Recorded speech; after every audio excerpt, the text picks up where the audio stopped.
আমার পেছনে যে পাহাড়টি দেখা যাচ্ছে এই পাহাড়টির নাম হেরা পাহাড় হলেও পৃথিবীর মানুষ এই পাহাড়টিকে জাবালে নূর অর্থাৎ আলোর পাহাড় নামে চিনে।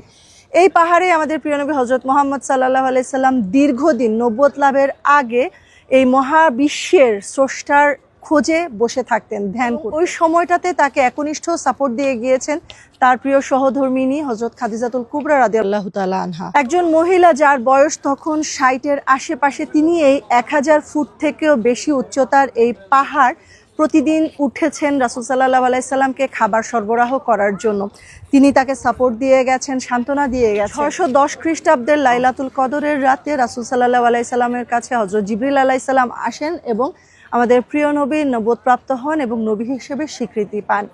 তো এই জায়গাতে প্রচুর মানুষ আসেন, প্রতিদিন অনেক মানুষ উঠেন। এখনও যারা উঠেন, এখানে চমৎকার এখন রাস্তা করে দেয়া হয়েছে, মোটামুটি উঠার জন্য সুবিধা করে দেয়া হয়েছে, তারপরেও ঘন্টাখানেকের বেশি সময় লাগে। চিন্তা করে দেখুন তাহলে ওই সময় কতটা সময় লাগতো যখন অমসৃণ ছিল এই পাথুরে রাস্তাটি।